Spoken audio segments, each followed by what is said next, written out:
Hey guys, আমার নাম শুভজিৎ নস্কর। আমি একটা খুবই মিডিল ক্লাস ফ্যামিলি থেকে বিলং করি, সেটা তোমরা বুঝতেই পারছো। কিন্তু আমার স্বপ্নটা একটু আলাদা। আমি একজন কন্টেন্ট ক্রিয়েটার হতে চাই। মা বাবা বলে, ছেড়ে দে না, এত কষ্ট কেন করিস, তোর দ্বারা হবে না।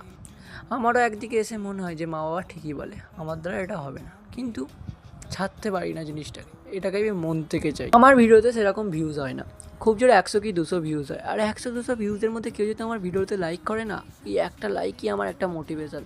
আমার খুব আনন্দ হয়, কারণ আমি মনে করি যে একজন তো আছে অন্তত যে আমার ভিডিও পছন্দ করেছে। ওই একটা লাইকই আমায় মোটিভেট করে পরের দিন নতুন একটা ভিডিও বানাতে। তোমাদের কাছে হয়তো একটা লাইক কিছুই না, আমার কাছে একটা লাইক মানে হলো একটা মোটিভেশন। কিন্তু আমি হাল ছাড়বো না, রোজের কনসিস্টেন্সির সাথে ভিডিও আপলোড করব। দেখি ভাগ্যের চাকা কোথায় গিয়ে থামে। কারণ কষ্ট না করলে কিছুই পাওয়া যায় না। কষ্ট আমি করতে থাকি, একবারে তো সুখ আসে না। কষ্ট করতে করতে নিশ্চয়ই একদিন না একদিন সুখ আসবে। আমি সেই অপেক্ষায় থাকবো। একটা জিনিস লক্ষ্য করবে, সহজে পাওয়া জিনিসগুলোর গুরুত্ব আমাদের কাছে খুবই কম হয়। তাই আমি কঠিন পরিশ্রম করে আমার সাকসেস পেতে চাই, সহজে না। কারণ সহজে পাওয়া আর কঠিন পরিশ্রম করে পাওয়ার মধ্যে আকাশ পাতালের তফাৎ থাকে। আজের জন্য এইটুকুই। ভালো লাগলে লাইক করো, অনলি ভালো লাগলে লাইক করো, ভালো না লাগলে লাইক করো না।